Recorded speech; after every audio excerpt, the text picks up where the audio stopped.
name is Marie-Luise Meier, and I'm very honored to be here, and I will present on historical game studies in Estonia. As you have already heard, I initially wanted to be with you in person, but Estonia has turned into a survival game 2 days ago, and I fell victim to the snow. And I think that is already a good start for my disclaimer. Because, an Estonian person would never be so embarrassed to fall on ice. They do that later in the year, not in the beginning.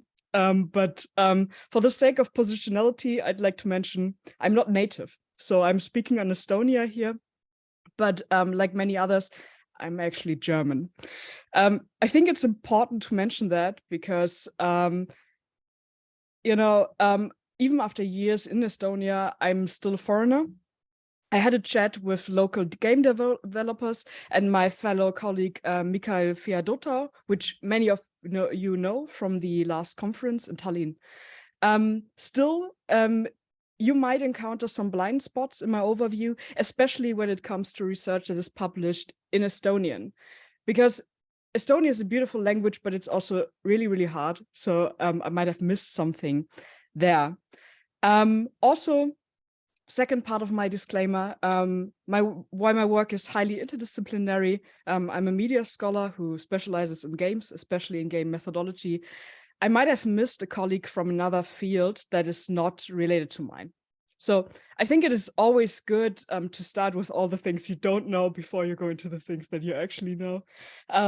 Maybe just as a small thing, the landscape you see on the right side is not Estonia, but it resembles Tallinn in some ways. But the landscape you see is from Disco Elysium. And it is absolutely mandatory to mention Disco Elysium in a talk about Estonia and games in the first 5 minutes. So this is done now, and I can now continue my presentation.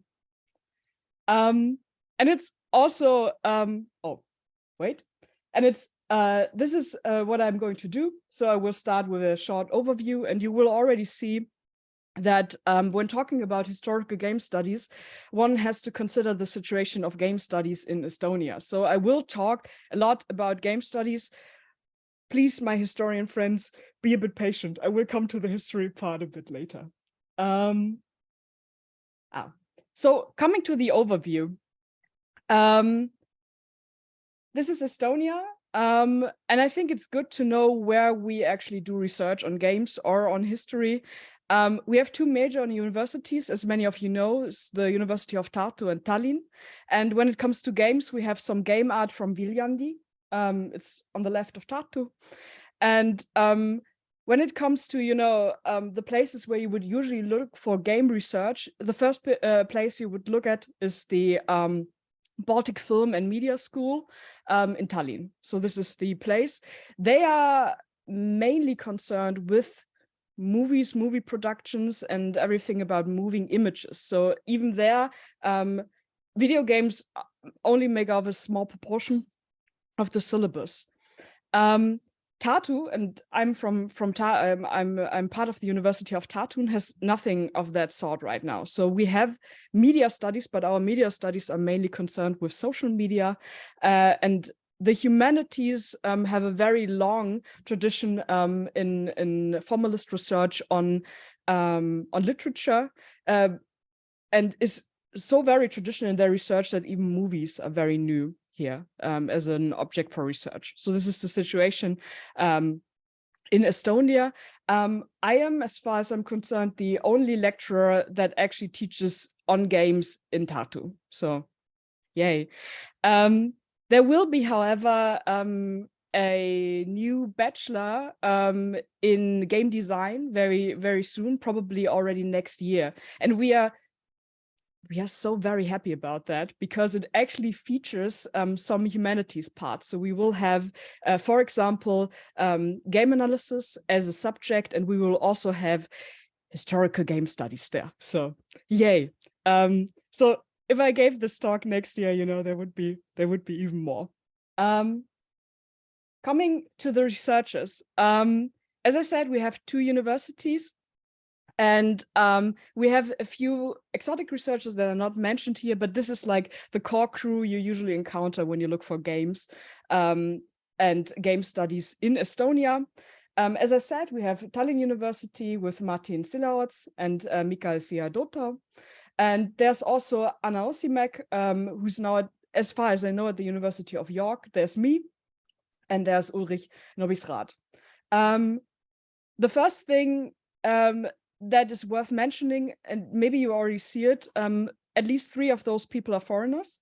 So game research has mostly, or to a certain degree, I would say, come from the outside. So we came here with a research interest and we said, hey, universities, we have this thing which we really love. And then we, sparked enthusiasm and things got better in return. Although one must say that I think Martin is the one who did research for the longest time. Most of the researchers you can see are specialized on serious gaming and educational gaming. So this is the focus that is set in Tallinn, for example. And as I said, I'm a methodology person, so I'm doing something different. Ulrich is also mostly concerned with serious gaming and educational games, especially in VR. So this is what we are doing. To give a short overview regarding the publications that we actually did at some point, what you can see here is, and that is actually a sad thing, is that none of the publications that I know of have to do with local history, and they have little to do with gaming culture, actually, when it comes to Estonia. They are very international. The first publication you can see there, for example, focuses on educational games and the history of educational games. Mikael is very much concerned with Japanese genres, Japanese games, and the history of Japanese games. So this is something that he does. I did that partly as well. And as I said, I'm a methodology person, so I publish a lot of methodology. And at some point, I somehow brought my second pet peeve in there, which is history, and I especially like the Viking Age. So this is what, where this publication in the middle came from, The Hardest Battles Are Fought in the Mind, which was published by De Gruyter. And while it sounds like that it might sound like that I really want to talk about my own publication, I think that publication was actually important for Estonia because people were super interested in that one. I was contacted 3 months before it was published and 3 months after it was published by the 2 major newspaper outlets of Estonia to give interviews on that. And they were like, wow, how did you do that? There are games about history. What happened there? And I was like, yeah, there are games about history. Did you know? And I was later contacted by other scholars who wanted to collaborate on that matter. So it really, there were some waves afterwards, and it was something that I wouldn't think that it would be that interesting, but it really, I even had students afterwards who were like, yeah, I want to write on history and games. Yeah, it was a happy occasion, I must say. One thing that I was regularly asked during the interviews was like, they were always very serious, and they were asking me, does it concern you that those games are not authentic in their representation of history? And this became my big red flag in every interview at some point, which also led to my second publication, which will be published on the 28th as Peter Färberböck revealed to me this morning. So it will be the second thing where I publish on history, actually. But as I said, it will still not be very Estonian, but we'll have I think, more Western perspective on it, like, the more altogether perspective and nothing specific. To talk a bit about preservation, there's actually some occasions where we have preservation of games and game history. I think the most important one is the Level Up Museum. You can also see the website there. The website is, I think, also in English. It is part of the National Library of Estonia and of the European Federation and Game Archives, Museums and Preservation Projects. I posted a link in the Discord. There is a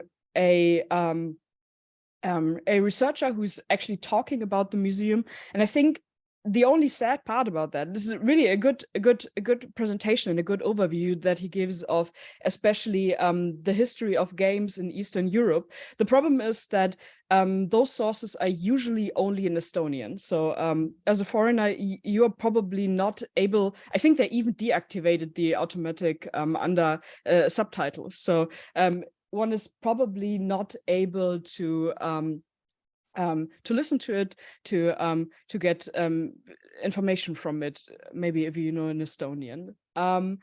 So at the moment, this museum, I think, only has one room.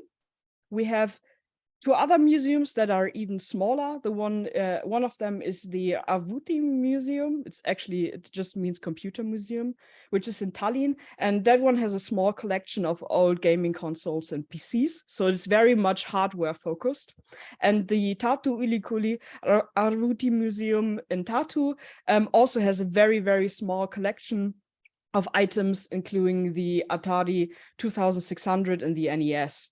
That one is only open on special occasions, so if the stars are right and you're in the region, you can see it. Otherwise, it might be impossible.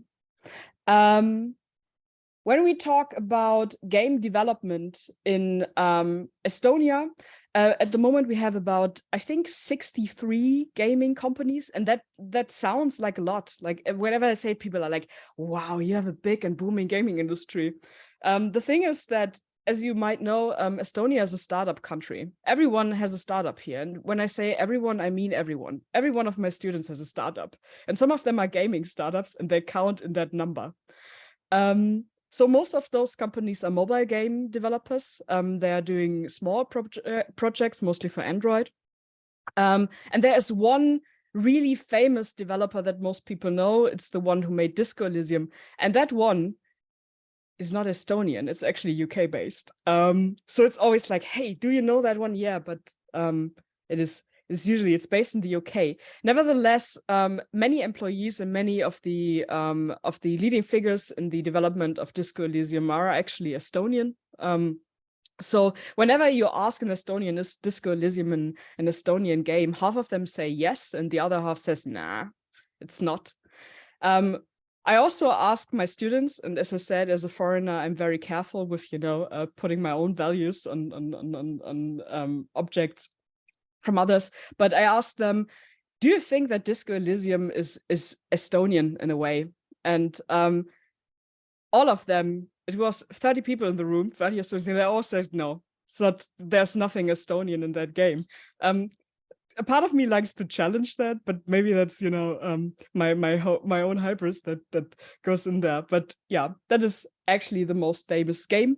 There's another game I'd like to mention very briefly, which is Death and Taxes by Lene Kühnap, which is a small indie title, which is also from Estonia. And I'm very surprised that it's an Estonian game. I thought whenever there should be a game about taxes, it would be German in the end. But the Estonians, they made the game. It's a really good and nice game. So whenever you have a bit of time, try playing it, as well as Disco Elysium. Both games, I think, are also very telling about Estonia in a way, because both are games that are very heavy on text and have less gameplay, which comes from the very strong literary tradition that is rooted here. So it's games with less gameplay, less elaborate interactivity, but it's more focused on dialogue.